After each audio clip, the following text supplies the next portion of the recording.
Okay, thank you very much. Welcome to Temple University Japan campus. I'm Robert Dujarric from ICAS. I'm extremely happy to have two very good friends, Ken Moskowitz and Jun Okumura. And actually, first time I met Jun was at a reception organized by Ken at the Tokyo American Center in Tokyo. First time I met you in Tokyo. We'd met in New York before. Yes. So thank you very much. And Ken, as you know, is adjunct on our faculty. Jun is affiliated with the Meiji University. And I'd like to thank, where is Sadia?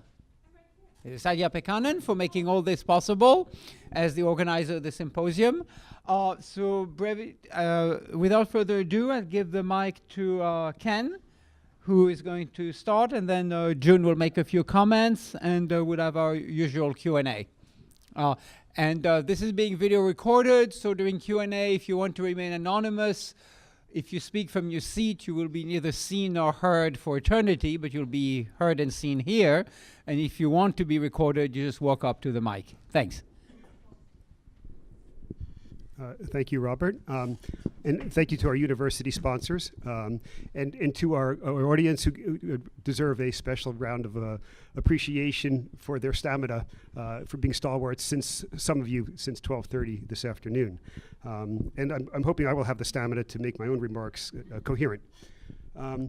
I struggled a bit with what to call my talk. We've heard a little bit about Trump in America and Asia. So this is Trump versus Asia. And I guess the metaphor I was searching for is what relationship has Trump taking? And it seems to be adversarial. An earlier speaker, Brad Glosserman, mentioned the Hobbesian universe. And we know the Westphalian system too, where before the advent of people like President Wilson and Jimmy Carter, who talked about human rights and shared values in the liberal international order, we didn't really know what these shared values and the concepts that we use today. And I think Trump harks back to that era where it's really us against them. And not just versus them, but Trump had some experience in the world of professional wrestling. And I've only read one article on this, but it's remarkable how many tics and traits he takes from that world where you insult people and you're larger than life and it's all about winning and so on. But that aside, I think the adversarial relationship is a good way to start on describing the relationship with Asia. I only have a few images on the slides here. So if we talk about, as I've been asked to talk about, the historical perspective, starting with the US. How do we get to Trump America? You have to go back to the late 19th century, the era of agrarian populism. There have been several phases of populism, political populism more recently. But the original populism is evoked by this famous Grant Wood painting, where not just in the US, but in a lot of countries, and certainly in Japan, there's a kind of adulation of the sturdy farmer, the salt of the earth, and so on. And this image existed in the US, especially in the 19th century. The populist movement of the era was the farmers and the agrarians were the victims of a economic cycle where they were the big losers.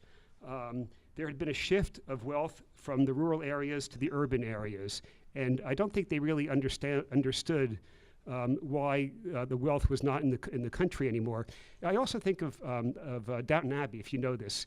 There's a lot of these movies and popular fiction about how the aristocrats, where people who made their money on the farm or in the land, were losing it to the city and to the new entrepreneurs and so on. And that's what was also happening. More specifically, the agrarian populism was a result of mechanization, the Industrial Revolution, moving wealth to the cities, but also the introduction of tractors, reapers, and so on, which increased the product per acre, resulting in overproduction, causing a fall in the commodity prices. The result of that was basically laissez-faire attitudes from the elites in the cities. So the wealth was being lost, the farmers felt shortchanged, and they blamed the elites in the city for not helping them out. In train of that was also the suspicion that the elites, because they were getting so wealthy so quickly, were corrupt. and they looked for other available scapegoats. There was large immigration. The largest immigration heretofore in the US was in this period. So they blamed the immigrants and they blamed free trade. It's what we would call today anti-globalization, but long before the term was coined. The result of this and why it died out was a little bit what we see on an international scale. A lot of the unemployed farmers, or the underemployed agrarians, just moved to the cities. It was a major agrarian migration. I want to give you one other metaphor here. Does everyone recognize this picture? Is it the class question? What movie is this from, or what book? See, even the Japanese know it's The Wizard of Oz. This was written by Frank Baum, who was a populist writer, the original book. And there are academics who have courses and books on this, that this is supposed to be a fictionalization of the populist movement. And has anyone heard this before? You know this story? I don't know all the details, but if you know the story, do you see where Trump would fit in here? He's a little bit like William Jennings Bryan, the cowardly lion who was on the right, but the agrarian farmer who has no brain is a scarecrow on the left.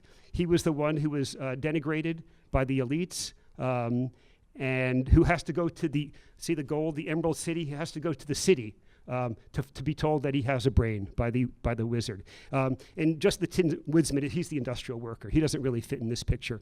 And if I had to put Trump in there, it's the oddity is that Trump is a little bit like the wizard. He's the one who has all the solutions, and he's in the city, but yet his support group is the farmer, is the scarecrow on the left, which is one of the several contradictions of the recent election. So if I can move from that for a moment, I wanted to talk a little bit about the populist movement versus another movement which Trump has embraced, which is traditional or non-traditional, more recent conservatism. So the Republican Party, of course, historically is more conservative than the Democratic Party. But the Republican Party, which was born in the Northeast, or in the North anyway, it's often been considered the party of the establishment. And the establishment is just the kind of sect or the cohort that Trump has been trying to blow up and has been attacking in the Republican Party. We could define the Republican Party a homogeneous group of bankers, lawyers, and people like myself, a foreign service officer, largely from the northeastern part of the U.S., pragmatic, centrist in beliefs, standing for common sense, also called the foreign policy community.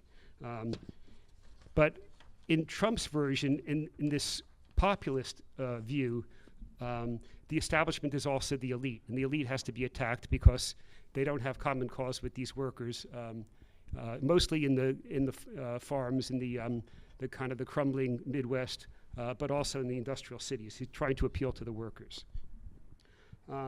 There's other types of conservatism, and we'll try to see where Trump fits in here. Since at least the 70s, when the religious communities took political shape, and there was the birth and growth of the moral majority and the religious right. This was a kind of a social conservatism, was an early modern version of conservatism. There was also the Tea Party, more recently, which was a fiscal conservatism. And more recently than that, fiscal hawks, was the Freedom Caucus. And these are more ideological conservatives. And it's hard to fit Trump conveniently into any of these categories. Because I think, as you know, there's a Trumpism, and Trump has his own ideas, which we'll get to in just a minute.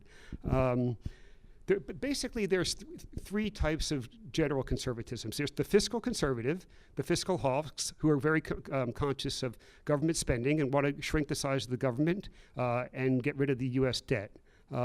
There are the traditional Republican security conservatives, who are, especially during the Cold War, most concerned about the Soviet Union and the defense of the U.S. And only more recently, there are the social conservatives that are really reacting to changes in American values regarding the gay community and transgender people and so on.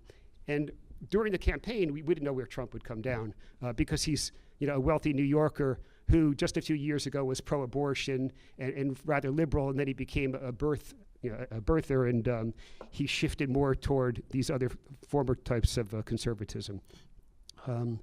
There's also the establishment conservatives were very close to what we'd call Main Street, or Chamber of Commerce conservatives. But as the financial power of Wall Street grew, something which the agrarians were concerned about and aware of, there was a split in economic values or economic interests between the small town Chamber of Commerce businessmen and that sort of conservatism, pro-business, and the finance people that were very much for free trade and some more recent issues. Let's move to one more slide here. This is Walter Cronkite. One thing which has been lost in what's often called the toxic political climate of Washington is a sense of moderation that was symbolized by Walter Cronkite on evening TV across the United States. Cronkite died in 1981. Cronkite is a symbol not just of the respect that the media had, but the force and the value, the influence, really, of the opinion makers in the U.S. This is a level of American society which seems to have been lost initially with the birth of the internet, but even more strongly with the growth of social media. And by the opinion makers, these are the people that those, I think, from the small towns, agrarians or workers, would turn to for their opinions, and people that they respected and trusted. Not just the media, the clergymen, the community leaders, the Kiwanis Club, and people like that, certainly the church leaders. Today, opinion is formed without meeting among these people in the churches and so on. And opinions are formed by these kind of echo chambers on the internet. And to some degree, I believe that's why moderation has been lost, that there's no cross-fertilization among these sites, that the far right doesn't talk to the far left and no one talks to the center. And that's how opinions are being formed. For example, here's Alex Jones.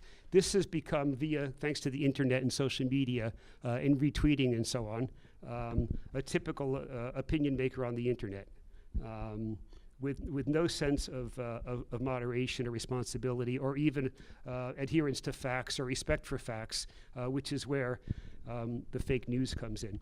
People have called the discussion, when you move from a town meeting in a small town where people have to show their face and speak respectfully to each other, to an internet anonymous chat room where people use handles and other names and speak anonymously, and insults are traded, and any wacky opinion has the same value as another, where it opens the door to radicalism. And not just people, Alex Jones, they're the conspiracy theorists, the racists, the bigots, all have their platforms on the internet. I have one other fellow here.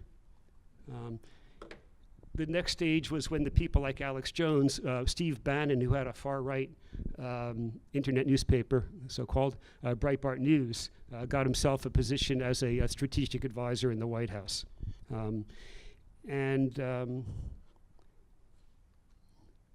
These are not direct quotes, but this is just my reading of Jefferson and his thinking.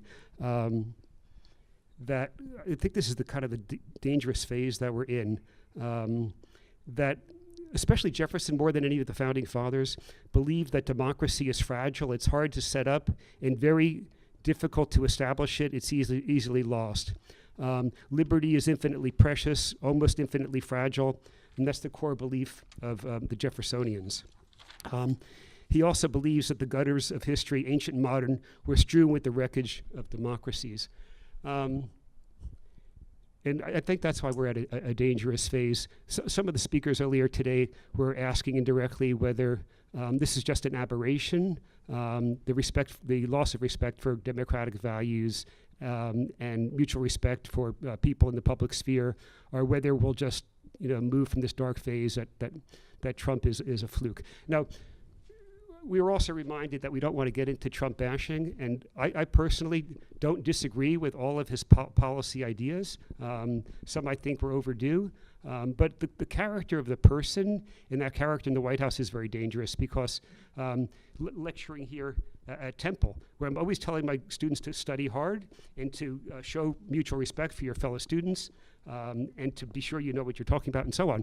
These are values which are not being respected in the White House. And it's hard to make a case for working hard, studying, learning, and being respectful if somebody who made $1 billion and gets elected to be president. Inherited, yeah. And how much he has it's an open discussion, because we don't really know. He's not telling anyone. No one sees his financial records. I think I wanted to quote. No, you want to get into that. We'll get into the other things in just a minute. Jefferson, I think I have it here, also says, history is not necessarily on the side of the American experiment. So he's basically a pessimist, and I guess I share that sort of romantic pessimism. I'm kind of worried about it. I'm also worried about the next election, because Trump is always calling the system rigged, and they're trying to keep out people like him, even though he won the election thanks to the Electoral College. He claims that he won the popular vote too, which is, according to the vote counters, he lost by 3 million votes, but he doesn't seem to accept what the rest of us consider the facts.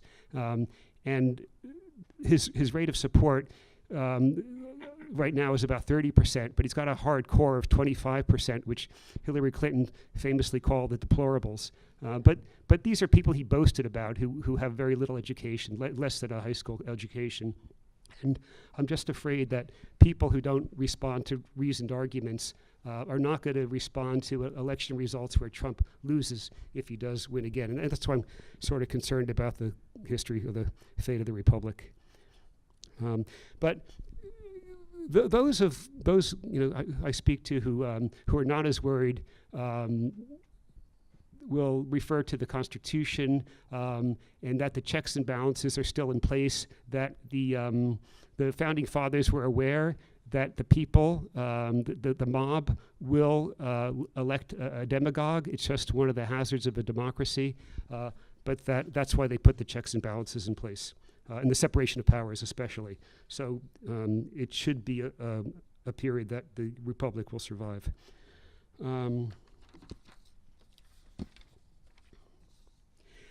On the economy, there was some mention this earlier today of the kind of extremists on the in the Trump White House, the U.S. Trade Representative Robert Lighthizer, who's ready to start a trade war with China and would like to destroy the World Trade Organization, as well as Wilbur Ross, the Commerce Secretary. The latter has been compromised by ethical issues, but we'll see how much damage they could do to the liberal world trade system. But according to them, the biggest problem is the trade deficits with countries like China and Japan. To more mainstream economists, I think as most of you know this, these are structural problems which are a problem to some degree, but not the overwhelming problem that the advisors to Trump, like Navarro, have argued. Peter Navarro, who has a sort of ancient mercantilist approach to these issues. But what they also think they could address the deindustrialization of the American Midwest, where a lot of workers have lost their jobs. And I think according to the economists, the mainstream view is that this is something which is happening not just in the US, but in Europe too. It's happening in Japan, where a lot of the industrialization is moving to the low-wage countries, where outsourcing is a fact, because labor is so much cheaper in other countries. But Peter Navarro seems to think that industrialization can be reborn in the US. But I think the more mainstream view, and the view that I agree with, is that of Bill Clinton's Secretary of Labor, Robert Reich, who argued that you have to compete in the international trading system. You have to increase your competitiveness. And the competitiveness of a country depends on the education and skills of its people and the infrastructure that connects them. And since private capital is increasingly global, you have to invest in that human capital to make it competitive. And that will be a standard. That will be an indication of your competitiveness on this world market. But underemployment and unemployment are facts of life. I'd like to talk about a little bit later why people don't talk about underemployment so much in Japan, where unemployment is much lower historically than in the US. The example of what has been done right in Japan, I noticed back in the 90s when I was in the embassy press office, in the Seto Naikai bridge had been built a few years earlier. There was a plan in place for the sort of retraining that Robert Reich was talking about, which is the Japanese government knew that jobs that were dependent on the old ferries between the islands would be lost. And there was retraining was funded so that these workers can get jobs in the maintenance and the operation of the new bridge. So very few jobs were lost, I understand, in the opening of that bridge. Conversely, in the US, according to the Peterson Institute, which is a very pro-free trade think tank in Washington, in citing just 1 year, expanded trade in 2003 cost $54 billion in worker displacement. In other words, that's what the US government should have spent to retrain and get jobs for the workers who lost jobs in those sunset old heavy industrial field in the US. But instead of the $54 billion, only $2 billion were spent, and that's why a lot of workers lost their jobs. But another way to look at this, and a counter to people like Peter Navarro, is this. In the entire years of the Clinton administrations, the 8 years, from 92 to 2000, these were the boom years of the internet. Imports into the US increased 240%. Now, according to the mercantilists and the Trump people, that should mean an increase in unemployment, but that wasn't the case. Actually, during the same years, employment itself grew by 22 million people, and unemployment fell from 7.5% to 4.0%. So the fact there is that that it's good for the workers to have open borders of free trade. The unemployment could rise even at the same time of rising imports, and that trade protection would not be the right solution because that would just add to the economy's inefficiency.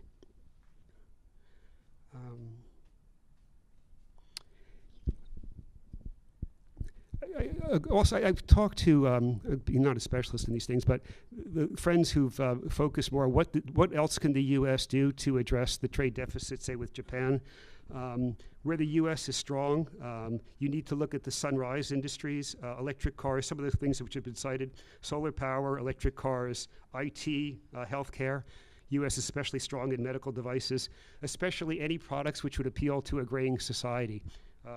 Is an area which, if the U.S. wanted to do managed trade and have the government like Meiji kind of choose winners and invest in that, these are areas which are very promising. But it seems like the Clinton administration in many ways is, the Trump administration is looking backwards in many ways and trying to find factory jobs and open old coal mines. And these are not going to be the way, these are not jobs that anyone really wants. There's an interesting book I'd like to cite too, which is the J.D. Vance book called Hillbilly Elegy. This is someone who grew up in this kind of crumbling Midwestern small town environment and got into Yale Law School and has written a book about what these problems are and what these communities are like. The white working class that voted for Trump. In his view, because of the opioid epidemic and other drug problems and poor educational standards, that there's such poor workers that even if American companies want to open new factories or firms in these areas, the workers are just not reliable, and they'd prefer to hire immigrants. And the workers themselves are often complaining that it's hard to get up in the morning, it's hard to work these long hours and so on, and they tend to blame the government. Now, this is not my own speaking. This is one of their own saying that these are some of the problems that are operating in this part of the country. How much time do I have? A few minutes. Oh, really? Oh, okay. Okay, those were my main points. I think you know about these things. The point of my last two slides is that Trump really hasn't studied what the U.S. has tried to do about trade deficits and about the security problem with North Korea. So here's a little summary of what I've watched over the past 20 years. The Plaza Accords in 1985, that we can solve the problem of the deficits with the Europeans, with the Chinese, and with the Japanese just merely by adjusting the yen-dollar rate, which was done, but it helped a little bit in Europe. It really didn't change the deficit problem, the trade deficit problem with Japan or with China. China was a little bit later. On the Structural Impediments Initiative, this is because the thought was after the Plaza Accords that the problems are structural, that Japanese has a different economy, a different qualitative economy, it has keiretsu and so on. So we're going to try to destroy that, and we're going to work on the structural differences between the two countries. And my view of this, I came in at the end of this when I was in the press office, that the Japanese were pretty hard negotiators, and it really is hard to change the social system and the economic system. So that also went by the boards during the Bush years. Now, in the 1990s, this is the negotiations where I was on the sidelines of, the Clinton people decided that we don't really care what the economic system is. Let's just look at results. The same year as something called GIPRA, the Government Performance and Results Act, a favorite of Gore, Vice President Gore, that let's just look at results. If you're going to give you money, we need to see results from it. And Mickey Cantor, the U.S. trade representative at the time, would swing his bat and say, we're going to break open the Japanese government and level the playing field and so on. And the Japanese called it managed trade.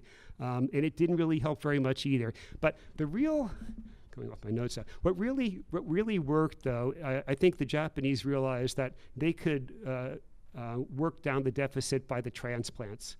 That is, when the Japanese car manufacturers and the other manufacturing companies, the car parts companies too, just moved their operations to the U.S., which brought jobs, and then it shifted the numbers and lowered the very political trade deficit numbers. That's sort of what Trump has walked into, kind of three failed efforts, only marginally addressed by bilateral negotiations. And on the security side, ever since the International Atomic Energy Agency inspectors were tossed out of North Korea in 1994, the Clinton wrote the agreed framework, the deal to, I should do my own notes here, a little bit better.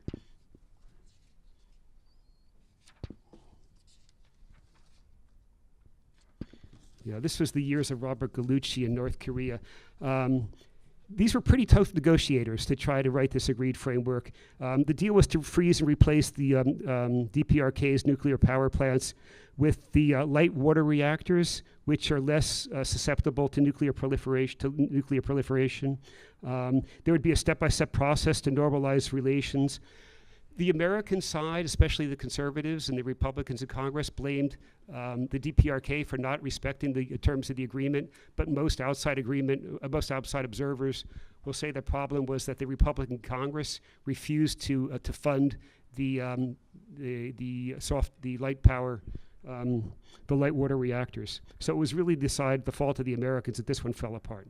And then I think people are more familiar with the six-party talks in the George W. Bush years with the two Koreas, Japan, China, and Russia, which is to be a path toward a denuclearized Korean peninsula, which has basically broke down since those years. So my only conclusion, trying to give the broad sweep of these relations and where Trump has looked into it, that I don't really think he's aware of all the negotiations and all the efforts that have gone into both the security problem as well as the trade problem. But he's got his core beliefs that go back to the 90s, that all of the trade deals have been a disaster, that the U.S. have been taken advantage of, and that the other countries are laughing at us and so on. But without the expertise and experience of the American negotiators and the American experts, I'm not positive, I'm not optimistic that a solution will be found in the next few years to these problems. Thank you. Thank you very much, Ken. We now, I'll give the floor to June. Oh, you have your own mic. Okay. Hello? Hello? Yeah. Yes. Hello. I was going to begin my comments with a joke, but I decided not to because there may be Trump supporters in the audience, and they're hiding. Yes, and I was afraid that I might offend them. First of all, the core of my comments will be about how Japan and possibly more broadly, how Asia, or more specifically the Indo-Pacific part of Asia, is coping, and But before that, I have a couple of things. I have something to say about Ken's talk. I got his memo. He was gracious enough to send us his memo, talking points before the event, and I was struck by how we don't have that in Japan. We don't really have that in Korea. We don't really have that in Taiwan. We don't really have that in New Zealand or Australia or even Canada.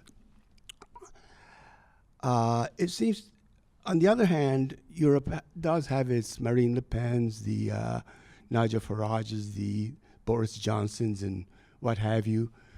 So it's like all these American and European advanced economies are having this populism thing.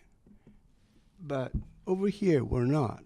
And I wondered why. Because there is a very general, people who know Japanese history are well aware that we, excuse me, this is not contagious.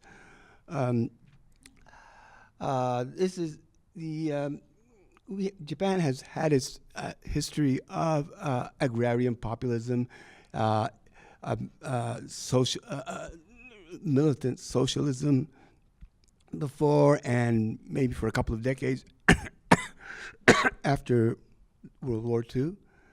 And today we have the growing income gap and and what be considered a skills mismatch that are the result of globalization and the progress in information technology. I think that can refer to. We're not immune from that, and neither are the other advanced economies in the Indo-Pacific region. And of course, Japan does have its social cleavages. Beyond the rich and poor, we have the generational divide. We have the elderly and the younger generations divided over who and when and how we are going to pay for the social security, social insurance system that we have in place. We have the regional divide between the haves and have-nots. Aomori has the highest concentration of Japanese people on welfare. The per capita of Tokyo, people talk about Singapore having per capita much higher than Japan. A better comparison is Tokyo and Singapore, or perhaps the 23 special wards of Tokyo in comparison with Singapore. So and of course we have our own ideologically differentiated and very influential media groups. Ken carefully avoided mentioning Fox News. Well, we have the Fujisankei Group at one end of the spectrum, and we have the Asahi and at the other end. And for those of you from New York, we have our own version of New York Post and New York Daily News in the Yukan Fuji and Nikkan Gendai. And if you can read Japanese, you will know what I am talking about. But there are some really important countervailing factors that that I guess you could say militate against populism. Generally speaking, in all the countries that I mentioned, the non-European, non-American countries, we don't own the Middle East. We don't own Latin America. America has historically owned Latin America. Europe and more recently the United States has owned the Middle East. And of course, the Western Europe inherited Central and Eastern Europe from Russia or the Soviet Union. So we don't have these this other that is there is no so all the turmoil that goes on in these areas and the flood of the people, the immigration, we don't see that in Japan, and even in the countries that are not and in you look at countries in Europe and there's excuse me, take Canada, New Zealand, Australia. They all have a significant amount of immigrants, but it's not. They are this. It's not. They do not bring with them the historical obligations that, say, Japan would have had foisted on it if the Korean Peninsula had been lost to the communists. Imagine the flood of Koreans that would have flooded into Japan and the historical debt that they would have claimed on us and how that would have stressed Japanese society.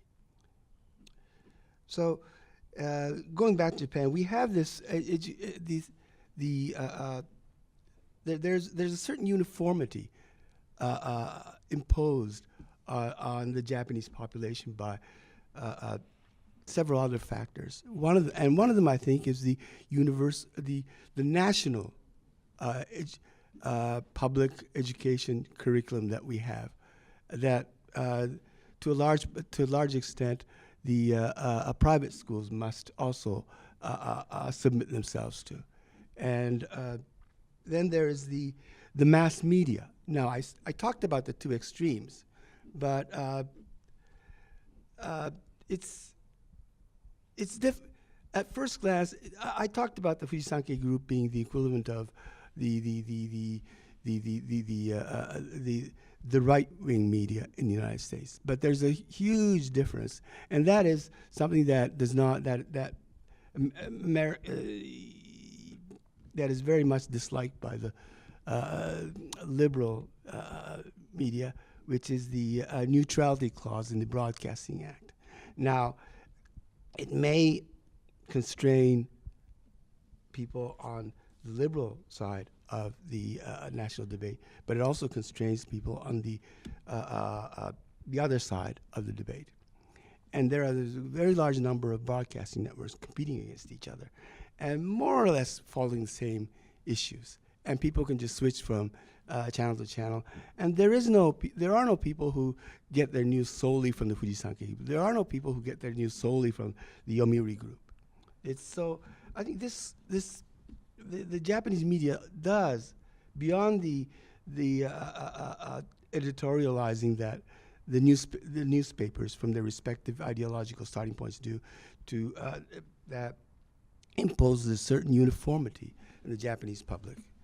So never say never, but for now, I think there's the potential for division, the kind of division that we see in America, and to a somewhat lesser degree, to different degrees in Europe, is not, and the potential for populism is not quite there yet.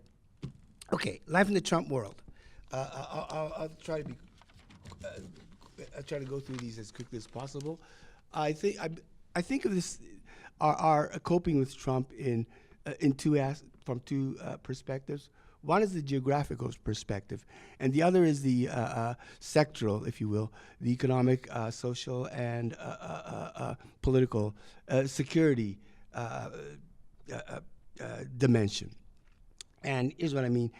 Geographic, by that I mean issues of global or ex-regional, that is out there, beyond our, not in our neighborhood sense, factors that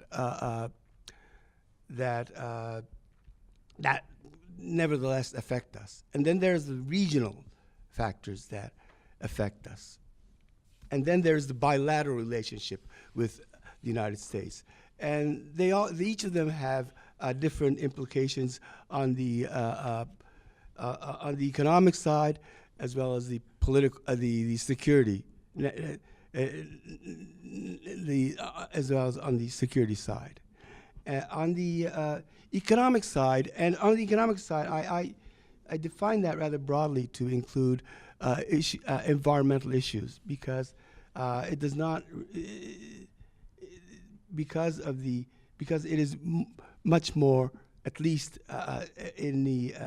when the issue is relatively chronic, in the long term, it is more of an economic issue than a security issue.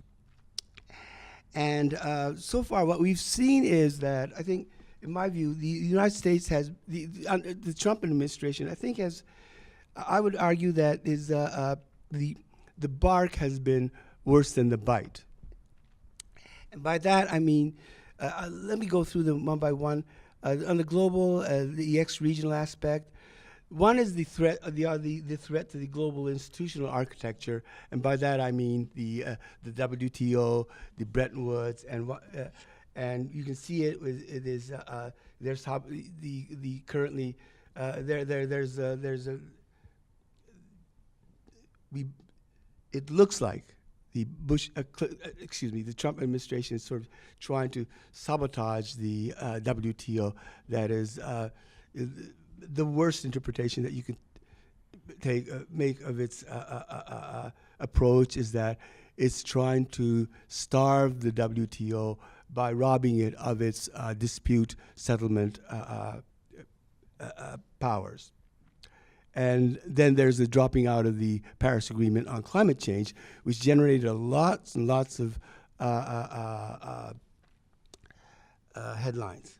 But the Paris Agreement is probably much less potent than than its supporters would like to believe. And as the WTO, well, the dispute settlement process will grind to a halt next year if the appellate body will grind to a halt next year if the United States does not alter its stance.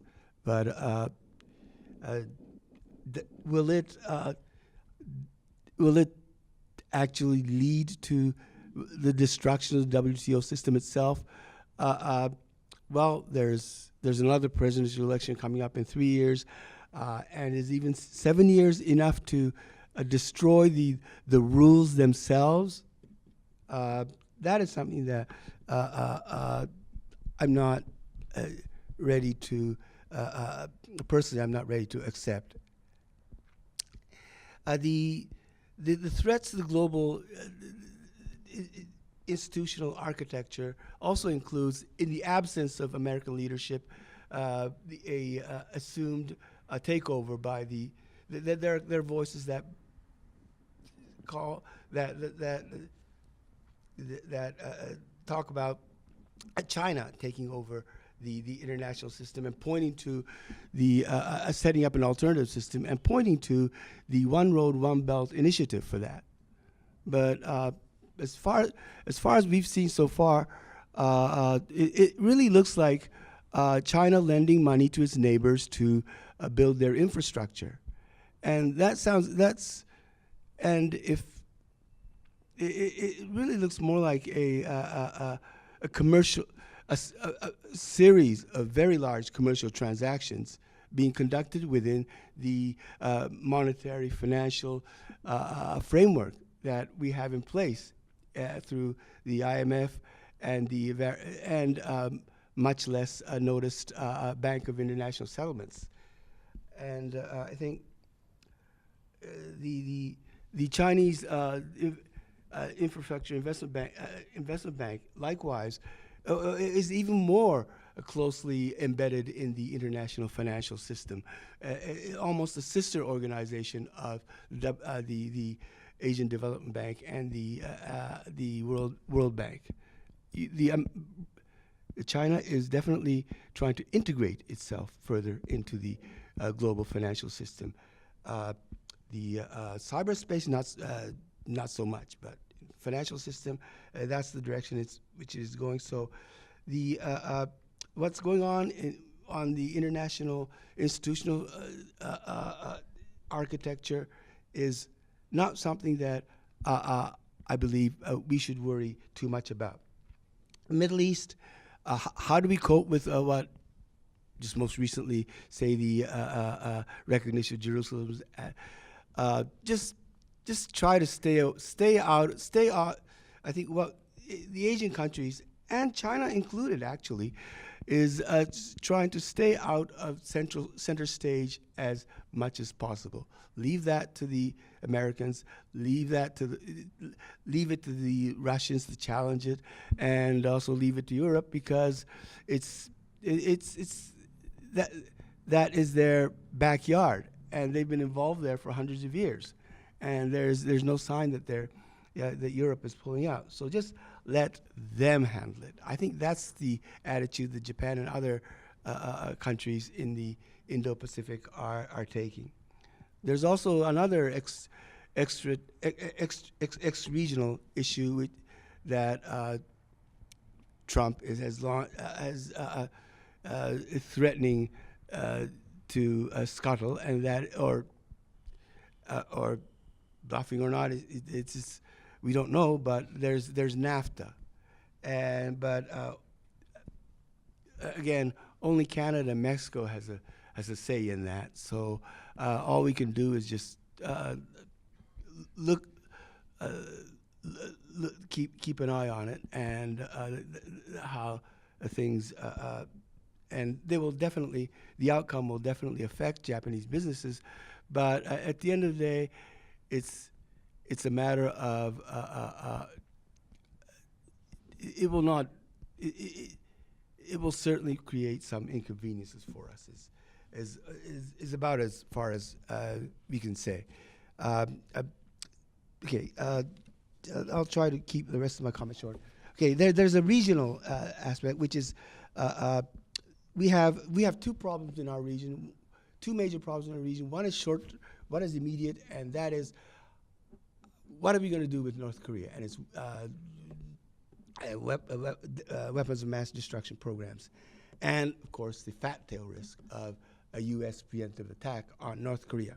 I think what we're trying to do is just don't be supportive of the United States. I think be supportive of the United States.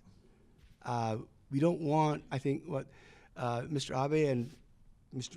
President Moon and all these other people are trying to do is not isolate the United States on this, even if we think that, if some people think that, because that is actually, that isolating the United States, and therefore Trump would be a way of actually causing, oh my God, could precipitate some irrational, rash action from the White House. Okay, long run, it's coping with China's rise, coping with China's rise. Now we have, I think, and what Japan is doing is try to reinforce motives to stay engaged and to keep TPP alive and hope for the best. Whether it be like 3 years or 7 years or something in between. In the meantime, I think RCEP is commonly seen as kind of China dominant, the Regional Comprehensive Economic Partnership, which excludes the United States, Australia, and New Zealand and Canada, for starters. But it also includes India. And here, I think the strength is in numbers. And I don't see China, I don't see a separate world space being set up that is more restrictive than the WTO. It has to be more liberal than the WTO at a minimum. I think we should keep that in mind, and it would be a very good way to, I think we should also think of it as a way to constrain China's bilateral actions.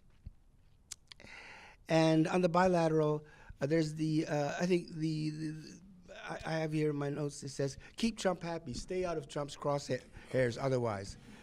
And there's the Japan-US economic dialogue, I think, does just that. Headed by Vice President Pence and Finance Minister Aso. These are not the lead these are definitely not the lead players on trade issues. In fact, I would argue that was sort of like put everything on hold. It was a masterstroke of delay tactics, if you will. In the meantime, the bilateral EPA buy time. USTR resources are limited. They're doing NAFTA. They have chorus. They have to renegotiate the bilateral FTA with South Korea. And there's also and wonders of wonders, the United States has revived its interest in the Trump administration has revived interest in the Transatlantic Trade and Investment Partnership with the EU. Now, obviously, you cannot. I don't know if Mr. Trump knew this, but you cannot enter into bilateral trade agreements with EU member countries. You have to go through the EU. That said, it is ironic that that partnership is okay, and this partnership is not. The big difference, I think, boils down to two names: Hillary Clinton and Barack Obama. Security. It's. I think. Okay, 1 minute. Okay. I think what Japan is doing is on security issues. We're in a better place on security issues, largely because the hawkish element of the Republican establishment has sort of taken over the establishment has taken over much of U.S. security policy, to which only to which Mr. Trump does intervene from time to time. We're beefing up defense, 2% annual increase in defense procurement. That's doable. Next year's budget, more than 1% GDP. That's procuring U.S. cruise missile systems.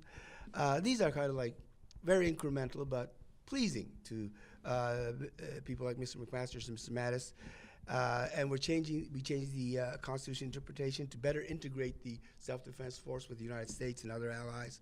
And we're pursuing we're in a strategic pursuit of a new Quad alliance: it's Japan, U.S., Australia, India. This is also pleasing to the U.S.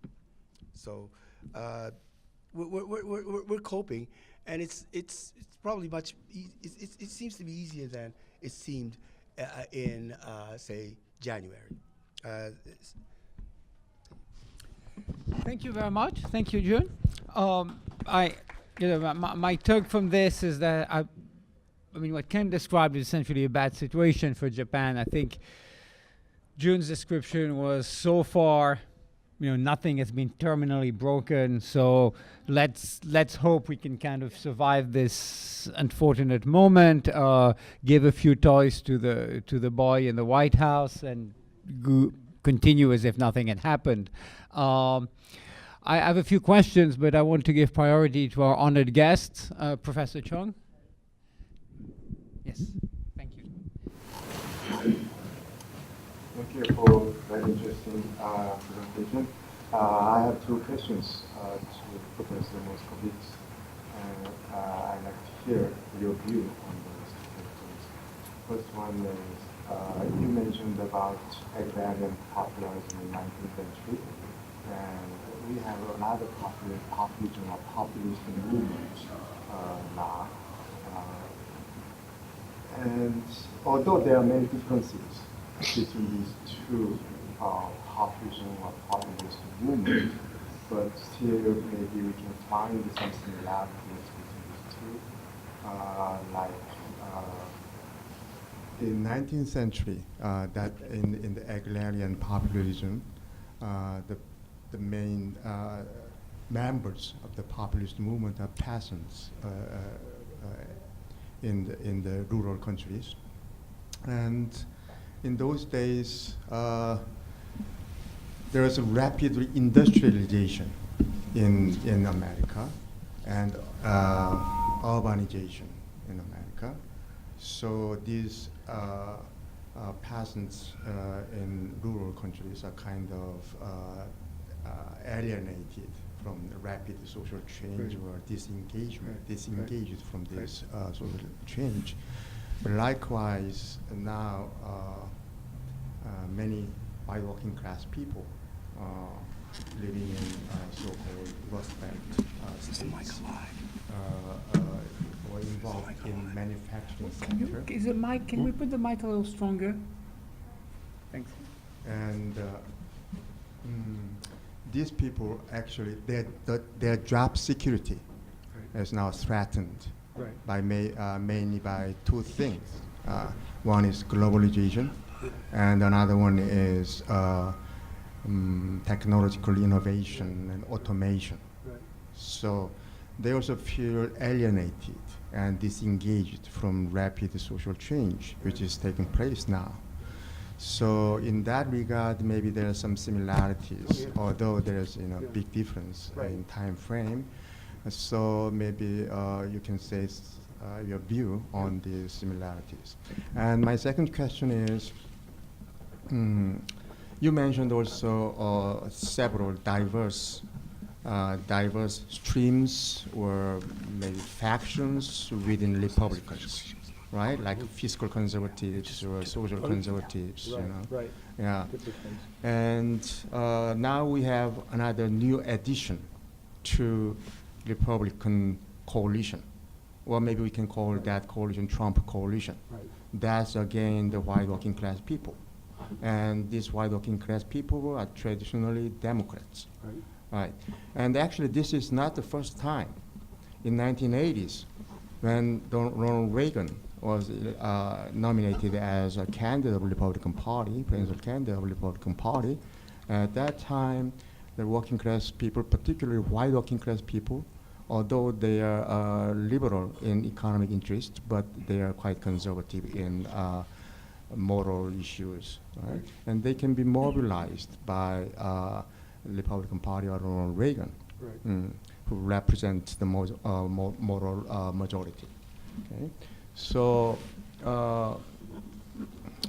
maybe I'm just wondering, but those white working class people who were mobilized by Ronald Reagan, who were called Reagan Democrats. But these Reagan Democrats actually returned to Democratic Party in 1990s under Bill Clinton.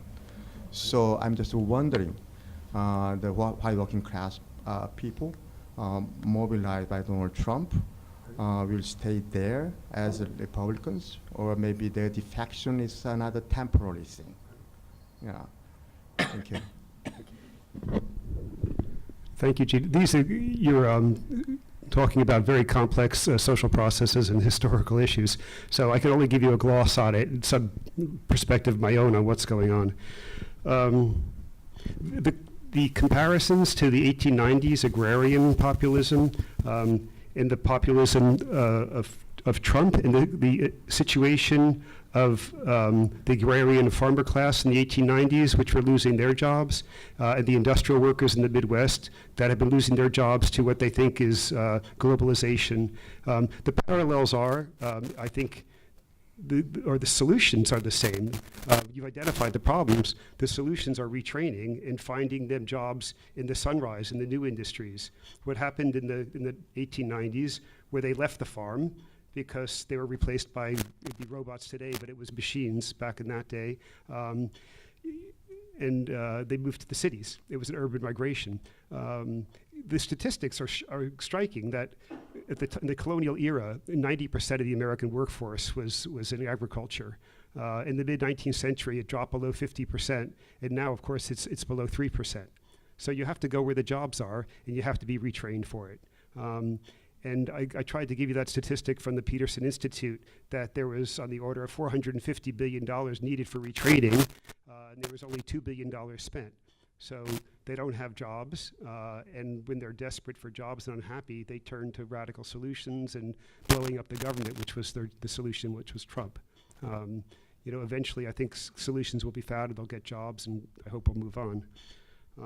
The parallels in the second case between the appeal of Reagan and the Reagan Democrats in the 80s and then the appeal of the Trump Democrats is one which it's significant, and I think it's in both cases the former Democrats were voting against their own class interests or their own economic interests, because the traditional Trump solution, the traditional Democratic solutions to underemployment, unemployment, low wages, and so on were incremental. That is minimum wage, health insurance, safety net, strong unions, and so on, which was not anything that Reagan supported. Reagan came into office on the first day he broke up the air traffic controllers union, which was on strike.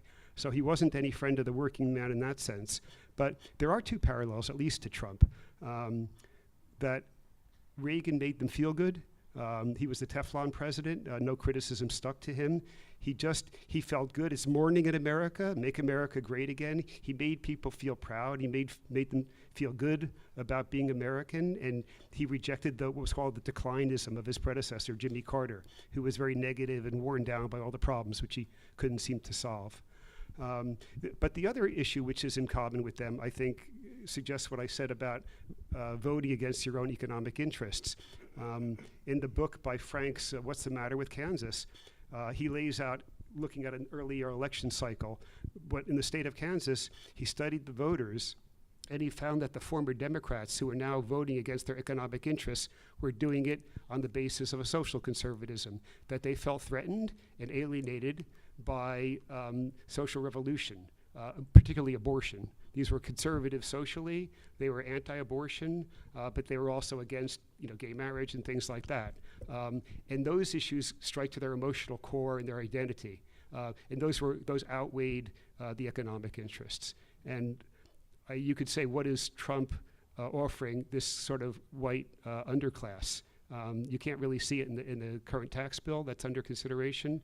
And he doesn't have anything. He's blowing up their health care and so on. But he's making them feel good. So that there's at least a parallel there. I hope that answers the question to some degree. Who has another question? Yes. Can we? Yes. Thank you, both professors. I really enjoy your talks. It's very interesting. I think here we need some kind of clarification in terms of concepts, because from Professor Moskowitz, you have talked about the American situation more in terms of conservatism. And Professor Okumura, you have talked about the Japanese kind of ideological divergence in Japan. You mentioned Korea or Taiwan or New Zealand and Australia. Canada don't have populism, but what if you use the concept of conservatism, which is which is what Ken mentions, what is the relationship between populism and conservatism? If you think about conservatism in Japan, I think Prime Minister Abe, he has been in power for so long, which is a very good sign of conservatism rising in Japan. So I think if we think in this term, conservatism, actually there's an ideological convergence rather than divergence probably in East Asia. also China, I think it's another good example of conservatism rising. So I wonder, both of you, like, is there any kind of for sure there's a lot of overlapping, or do you have any ideas about the relationship between populism and conservatism, actually? And is that distinction actually helpful for us to think about the situation in East Asia or in America too? Do you want to go first? May I? Yeah. Well, one of the things about Japan, I think we see that in Taiwan as well, and probably in, I really can't say for sure about South Korea, because it does have a fairly significant Christian population, and I do not know how that segment of South Korean society is oriented towards. But whatever version of conservatism Mr. Abe is beholden to, it does not contain the kind of, it obviously does not contain the kind of strong social conservatism that that we see in the United States, or at least he cannot give expression to that if he did. We recently saw the person who is actually nominally the second most powerful holds the highest position within the LDP, other than the presidency of the LDP, which belongs to Mr. Abe, Mr. Takeuchi. And when he talked about not wanting to see the gay partners attending, or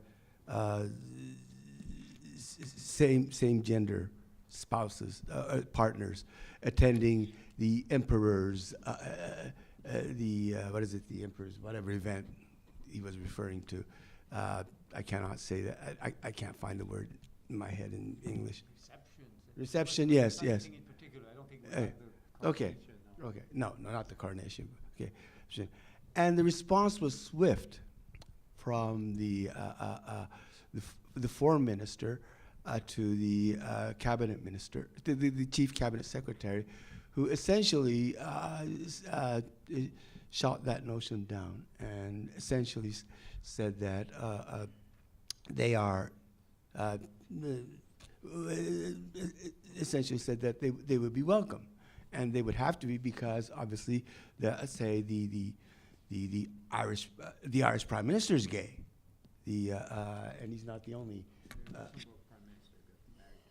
Yeah. Okay. So there are all these, and some of them are not just not legally married. They're just partners, and we have, and in the last several years, we have seen a very strong shift towards the acceptance of the LGBT community, without the kind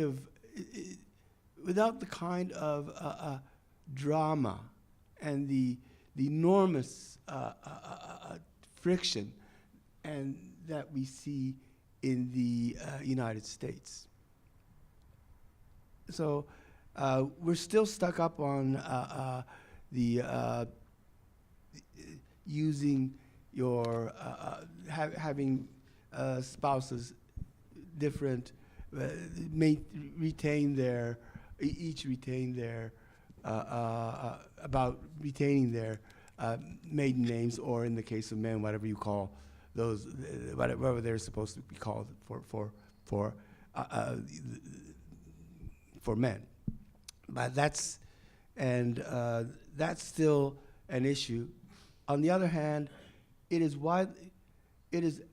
widely, other than the matter of your registration, the official registration, Everywhere else, your maiden name is accepted as valid, including all, including the name that you use as a diet member, and that has been the case for some time. So we don't know when that threshold is going to be crossed, but my point is that it depends on what you mean by conservatism, and even the unmistakable conservatism that Mr. Abe represents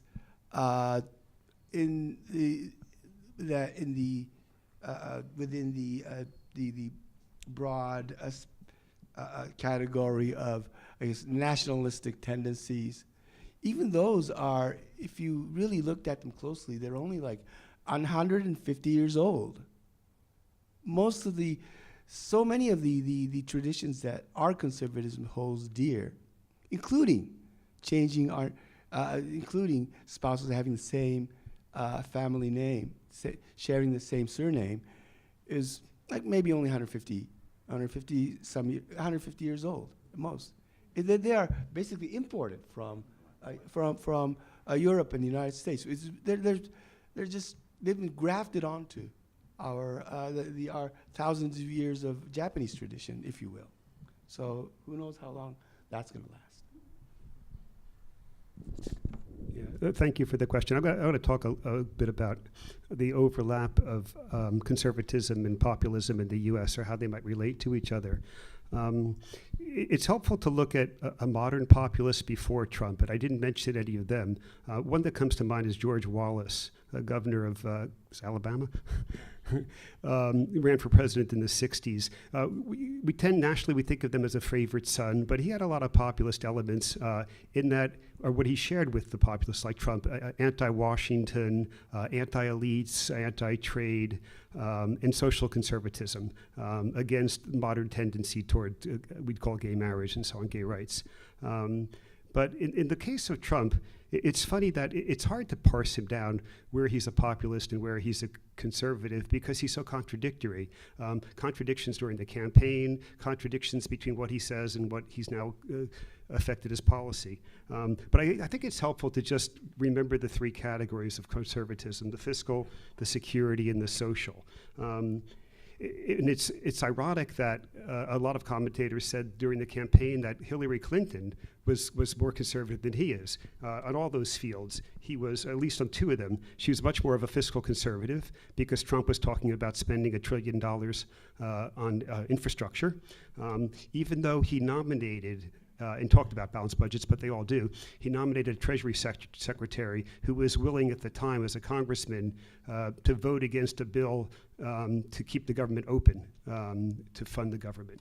But the tone has changed since then. And on security too, where Trump was much more hostile to our traditional allies at the time of the campaign and much more open to the world's dictators like Putin. And that's why there was a sense that Hillary was more of a traditional conservative. As far as modern conservatism and how it might look like populism, I mentioned the moral majority and the Freedom Caucus. More than the Tea Party, which focused mostly on deficits and just the fiscal conservatism. These, I think, were conservative across the board. But the conservative movement and the modern conservatives like George Wallace, they have elements that don't come into that conservatism, or really only on the fringe. The alt-right, the white supremacism, the anti-abortion. These issues were not even there for a long time in the U.S. They're products of the 70s and 80s and Roe versus Wade. And that's why you didn't really have Republican or Democrats voting for Reagan, because he didn't have those social issues. And that didn't become a wedge issue until later. But for sure, that what I call the Republican establishment, traditional, mild, moderate, big business and small business Republicans were very worried about this guy Trump from the outside. A lot of them were in the Never Trump movement, and that's why it became hard once in office for Trump to find Republicans to fill positions. They'd all come out against him. And that brand of far-right white supremacism and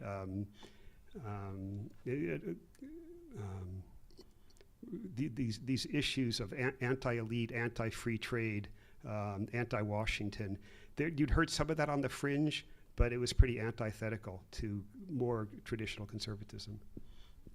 I mean, I think obviously one difference Japan has historically been fairly homogeneous, obviously. Now there's counter history. Well, there were minorities. In fact, it's most Japanese. I mean, if you take the subway even in Tokyo and ask most people where were your grandparents from, the answer is going to be Japan. And of course, as June added, the educational system further homogenized Japan. In the US, most populist movements have always had a racial or ethnic exclusionist tinge to them, and that includes those on the left. I mean, if you read, there's a wonderful book by an author actually called Marx called It Didn't Happen Here, on why the US never had a real communist party. Labor unions in the United States in the late 19th century, in the early 20th century, until fairly late in the 20th century, were racist. They didn't like blacks. They didn't like migrants from some parts of Europe. And so there was, if you were a populist politician, that was something you were going to exploit. In Japan, that's not a profitable market. I mean, I'm going to run and say, our union, we're going to exclude non-Japanese. Well, they're not enough to exclude. So that's a big difference. And then there's a religious thing, obviously, that in Japan, as is the case in Europe now, opposition to women's emancipation, to abortion, to same-sex marriage, if it exists, is based on what are perceived to be social norms. It's not conservative, but it's not based on religion. I mean, in the US, a lot of people who voted for so-called Judge Moore really believe that sodomy is an abomination. That's, I think, is not the case in Japan, isn't the case in Europe anymore. They think that really abortion will send you to hell. That's very much a minority view in Europe, and I think it's non-existent essentially in Japan. So you have these differences that separate Japan from the West, but also now the US from the rest of the world, because the US, if there's one thing in which the US is still fairly exceptional, it has a very high rate of religiosity for a developed country. I mean, the only countries that are as religious as the US tend to be considerably poorer and less economically developed. So that makes an enormous difference in terms of that market doesn't exist outside of the US. And in the US, no, it's a pretty big market, the religious vote. Any other questions? Yes, Sadia. Because I think it's not actually working, but I just wanted to ask you your emphasis on populism and conservatism. Can you speculate on what that's going to mean for the institutions of the international order going forward? Is there a direct line, or is it something that's filtered through politicians? That's good. That's the question I was going to ask. That's a great question. So we'll start with you. Do you mean worldwide, Europe, the US? Worldwide. So I would love to hear regionally, if that's easier for you. You talked about the WTO, for example. Yeah. Well, I probably would want to think about it for a few minutes while someone else took the question. But go ahead first. Pointing to populism as being very important. Right. So the question is, from the perspective of stability in the international order, what does it mean for the institutions that are governing that international order today? Well, do I think that populism will weaken the WTO? I think it's really up to the United States. I think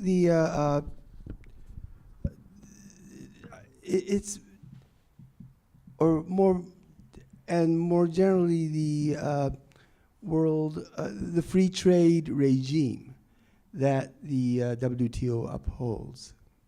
There will always be protectionist elements within that are protected within the in the international regime. For example, anti-dumping. To the extent that anti-dumping requirements and remedies diverge from antitrust and fair trade law, it never diverges in the direction of free trade, does it?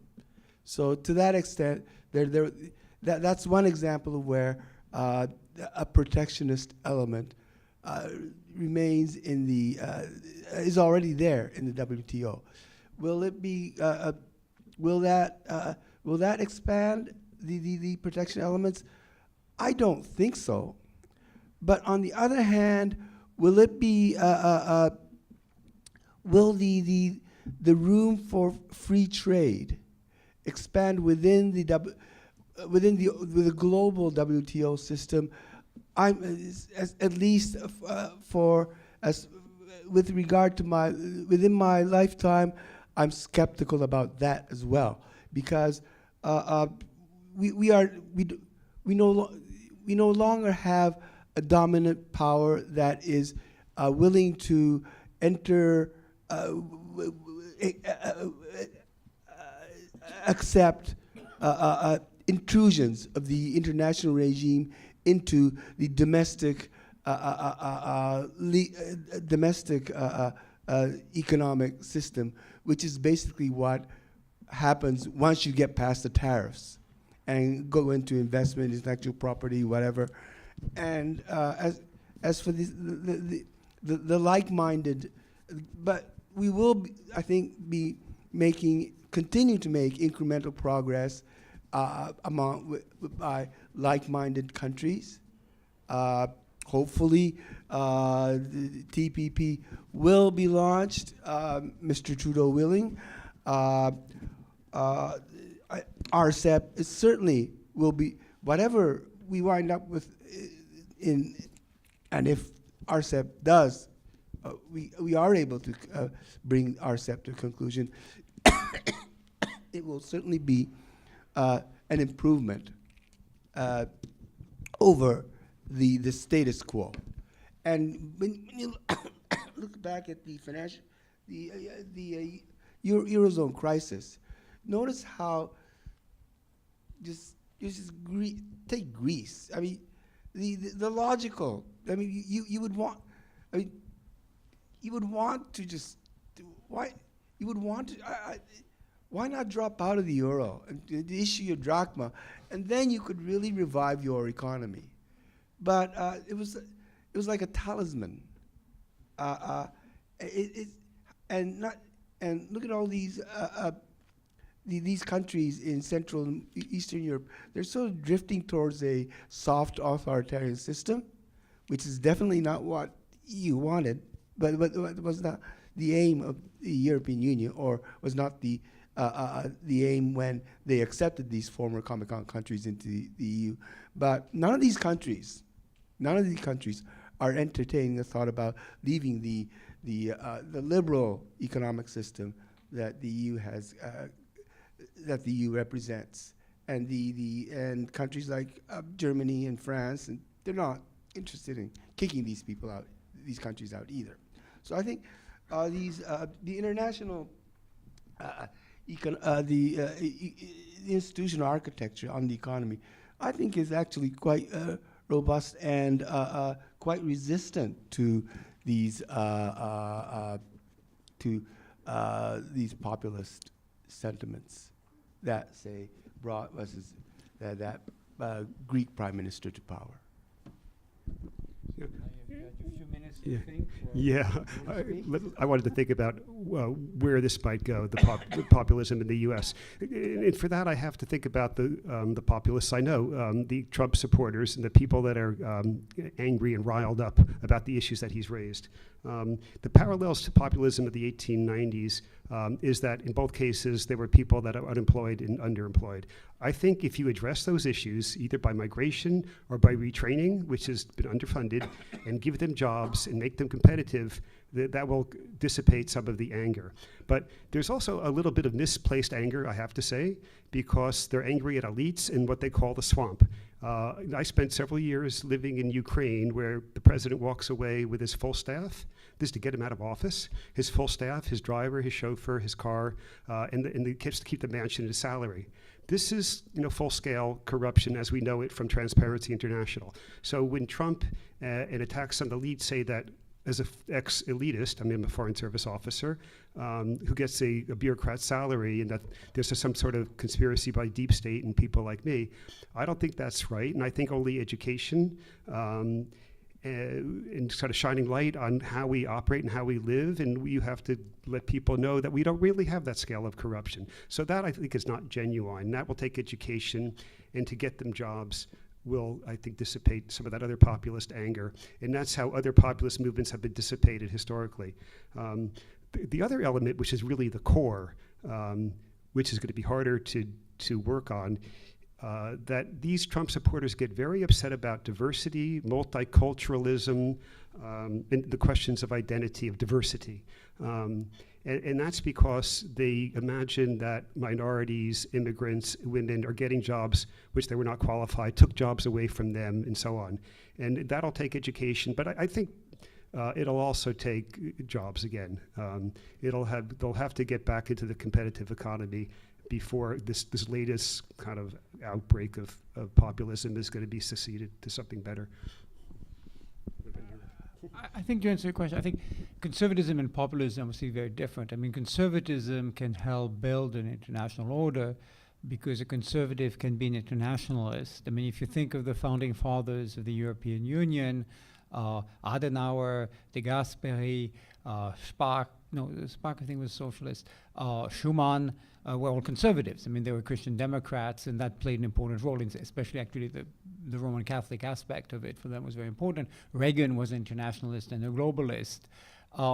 Also, most conservatives have a respect for expertise. I mean, if you think, I mean, if we were called upon to give advice to Abe and we said we have these academic degrees, we have done this, he would respect it. You're populist, and Trump's a prime example. If you want to convince Trump, the best thing is to say, I never read a book, and I didn't go to, no, seriously. And so that's one problem. Populists, by definition, don't trust expertise, and also populism is generally highly nationalistic, and it's very difficult for nationalists to unite, which is why if you look at international politics, there's really no alliance of populist movements because they hate each other. They hate foreigners. So you put them in a room, which actually is something you should do, they start killing each other. It's not necessarily a loss, but that's what happens. So obviously the rise of populism makes it very difficult to sustain the international order or to create a new one. And I think that's obviously a challenge we've seen. And one problem that was highlighted at a discussion we held a few weeks ago is, of course, it's true that the fruits of globalization, especially in the West, to much lesser extent in Japan, have been unfairly shared. So you do have, I mean, you have a significant percentage of the US population that has a good reason to be dissatisfied with the system because they haven't gotten richer. In some cases, they've gotten poorer. The infrastructure is bad.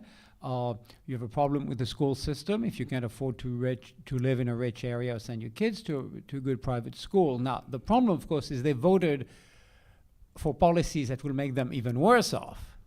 But the failure is to some extent of those who supported globalization to generate a system that offered them something. And I think that's something, for example, that conservatives after World War II realized. I mean, those who built the welfare states in Western Europe and those who built the Marshall Plan in the US, who included liberal Democrats but also were supported by Republicans, realized that you had to give the working class and the lower middle class a stake in the system to get a buy-in. And that's why if you look at, I mean, that's something that Bismarck even understood. I mean, the history of the welfare state's history is not one that is a result only of left-wing movements. Conservatives did a lot to build welfare states, including in Japan. I mean, Japan essentially has been ruled by conservatives since the 1940s, and it has a welfare state. So that's an enormous problem, and I think populism is a dire threat to the international order as it exists. Questions? Yes. You can identify yourself. What's that? Yeah. Oh, yeah. My name's Paul Neto. I'm a private secretary with the Japanese Diet. Dr. Moskowitz, I do want to push back on your point, well, your general framing of Trump voters, because I think there's a much larger cohort of wealthy middle-class support that he's drawn from. I don't think he could have secured his win, such as he did, without that support. So I think that's a factor in his popularity that deserves a lot more attention. My main question is, where is the support for internationalist policies going to come from in the United States? Because if you look at what's happening in the Democratic Party right now, they're having their own civil war. And the one area where, you know, real diehard progressives will say that they can find common cause with Trump is in free trade. We have Bernie Sanders and Sherrod Brown eagerly trying to work with him on that. Now, obviously, they're coming at it from different perspectives. Trump just hates everything beyond the water's edge. Brown and Sanders are more, you know, skeptical of corporations. But if I'm looking at the United States from Japan, and I'm, you know, trying to just hedge my bets, wait it out until another more internationalist president comes in 2020 or 2024, whoever that may be, I'm not sure that whatever Congress comes next, whatever U.S. administration comes next, is going to have the political space to really pursue a lot of free trade initiatives. Now, on one hand, you could say we've already got, well, God willing, we already have NAFTA, we already have a TPP that we can step into reasonably easily, we can dust off TTIP. We've already covered a lot of the low-hanging fruit in trade liberalization, you know, sector-specific disciplines aside. But I think the tone, the temperature is much more difficult. So I'll go back to my original question, which is basically, is there an internationalist future for the United States? And where does support for that come from? Thank you. Those are two really good questions. The base of Trump's support, it's just been pointed out again and again in the media that he has a core. It's about 25 to 30%, and these are the kind of white middle class and working class. I think the other part of the support that got him over the hump, that got him into the Electoral College, was a lot of people just disaffected with the corruption that they attached to Hillary and the Democrats. I think some of it was overstated. You know, since I've worked in the State Department, I didn't see it in Hillary's work there. But with going back to the Clinton Foundation and other problems, they've been in office, they've been in public life for a long time. So there's a lot of problems that the opposition could tar them with.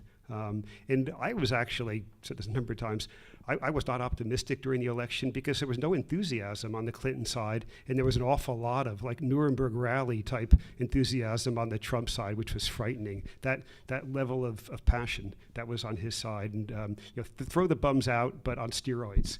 Really just drain the swamp, and it's one way to put it. So I even know actually spouses, but not Foreign Service officers, whose attitude was, well, she's corrupt, it's crooked Hillary, let's just try something new. You know, we need a revolution.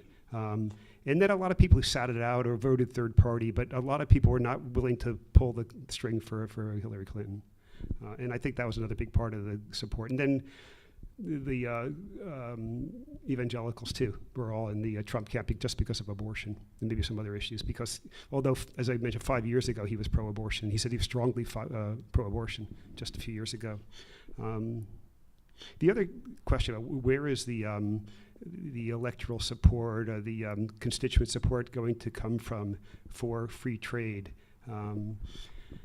And I think, of course, it's going to have to be big business and the corporations who've got a lot of clout. You know, the Koch brothers and people like that, Adelson, people who donate heavily to candidates and in the elections, and they're very free trade because their business depends on it.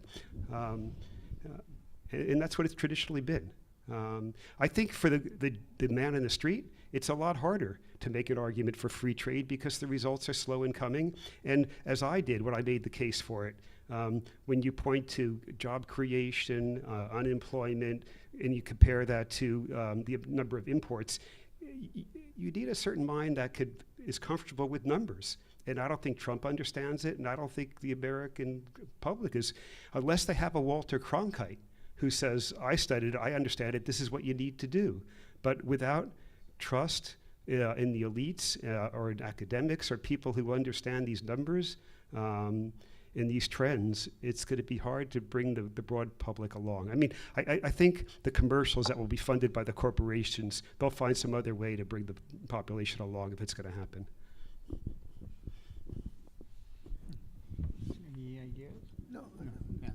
No, I think you raised a good question. There's also a problem from, I mean, most businesses have an interest in relatively free trade, but the thing is, most businesses aren't interested in free trade, they're interested in trade that benefits them. So you're going to lobby for your particular interest. Now, if I'm in the pharma industry, I'm not going to waste my time buying and renting politicians just to support free trade. I want to focus on patents, this particular thing, generics or anti-generics, depending where. You know, if I'm in the aerospace business, I'm concerned about the XM Bank.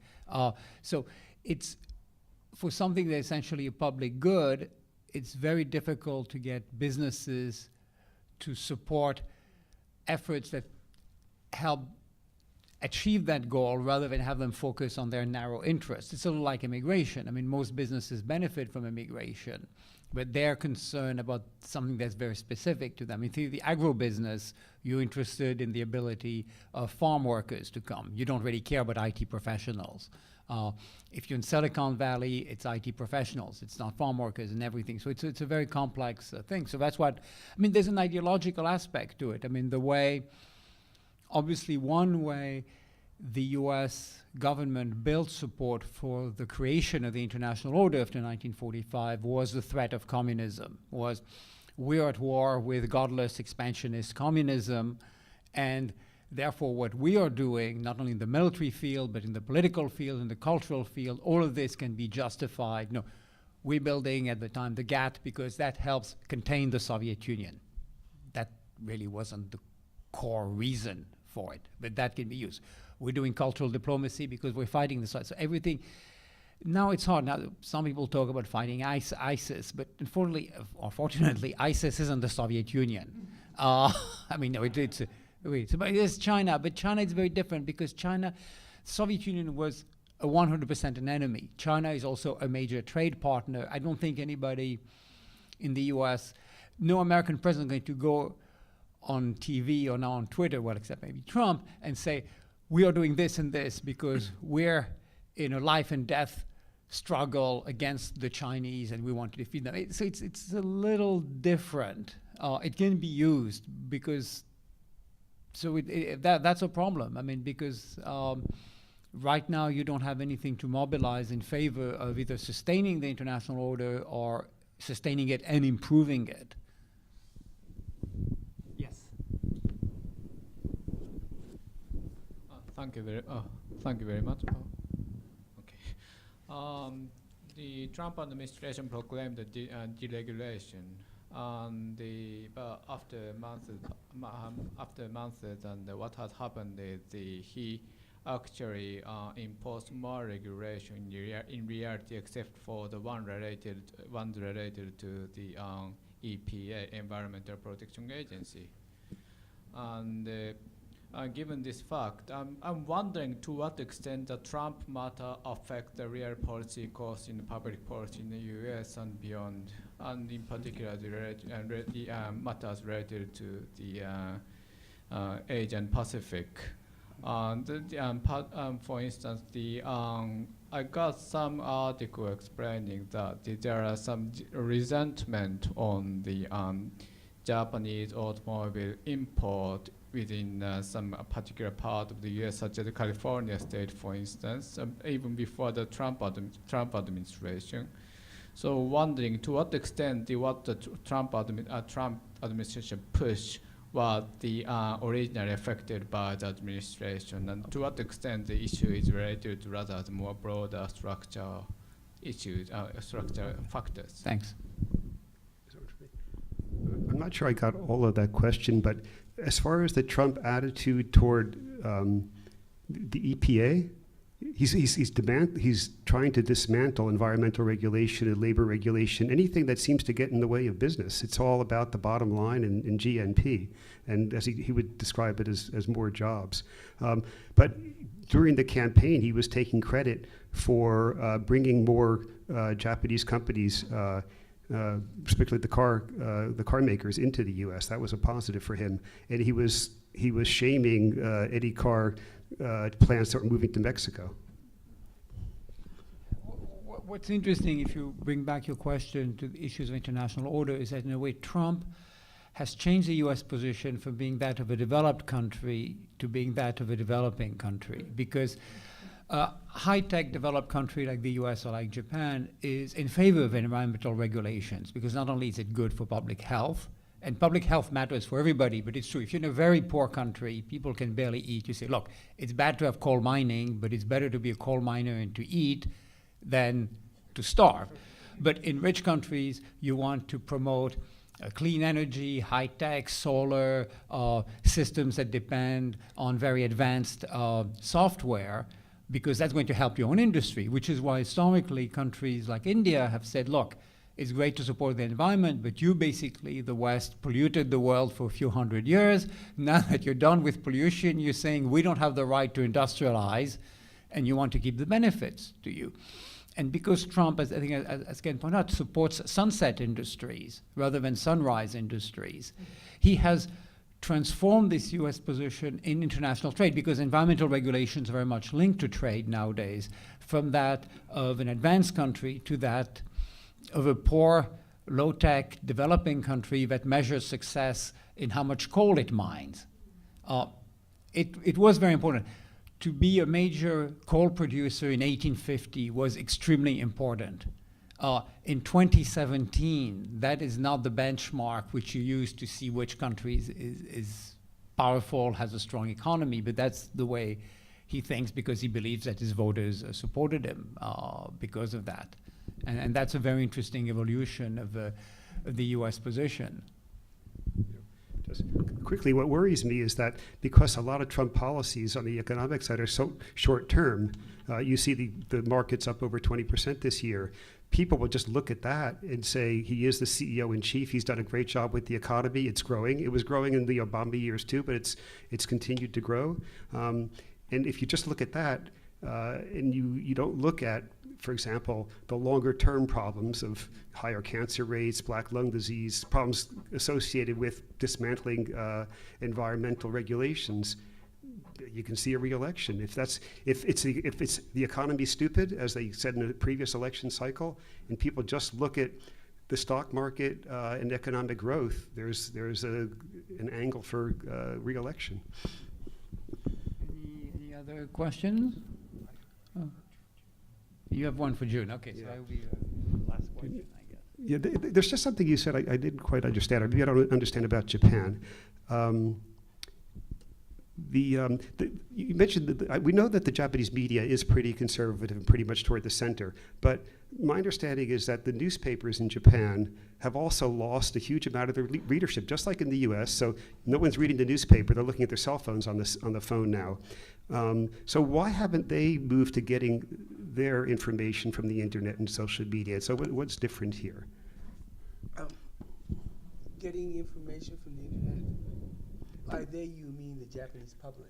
The Japanese public, and not just the newspaper websites, but the whole phenomenon of that kind of uncensored, freewheeling kind of cesspool of information and opinion that becomes public opinion molding in the U.S.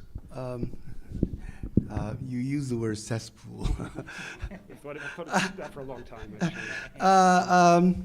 It's, well, first of all, there is a real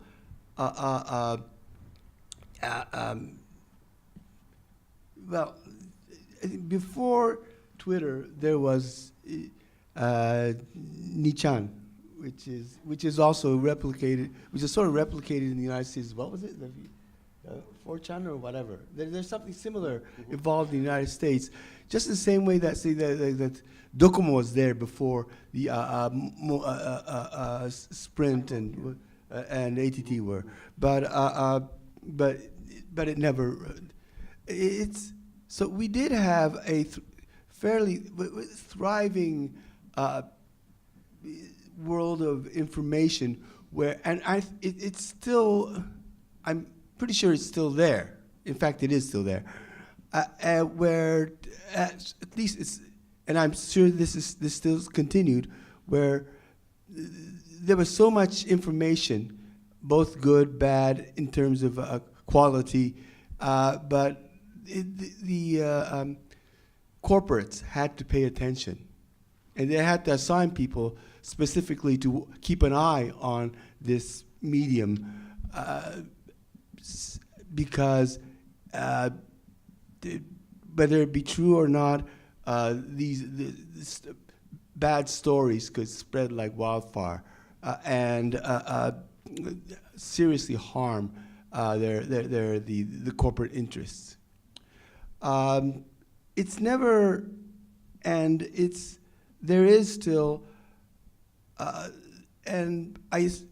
there is still a significant amount of commentary that goes on in the Japanese Twitter as well. Mr. Hashimoto has several million followers by now, I believe, at least a million by now. So it's not like, but it's never grown to the point where it's that it has the power. It has the power to sustain a massive populist movement in the way that that is happening in the United States. But think about this: could that part of the could that internet also we do not have the we do not have a Matt Drudge. We do not have a Breitbart. Those roles are, I think, we don't have these very dominant politics-oriented online sites. We also do not have a Fox News because of the neutrality clause. You could never run a TV network like that in Japan. So I think, yes, the internet is important, but also these dominant and I think self-sustaining institutional media outlets are also very important, and we don't have that. It doesn't. We don't have a Fox News. We don't have Breitbart. We don't have Matt Drudge. That's just the way it is. Well, that's one of many reasons to live here. Thank you very much. I'd like to thank June and Ken. I'd like to thank Sadia and thank all our student workers, and Emily and Eriko, who I guess are upstairs, and also all the participants at the symposium. So thanks again, and we're taking a break for the holidays, and we are returning on January 11th with Robert Boynton of New York University, who will talk about the abductions of Japanese by North Korea, the politics and the history of the issue on January 11th.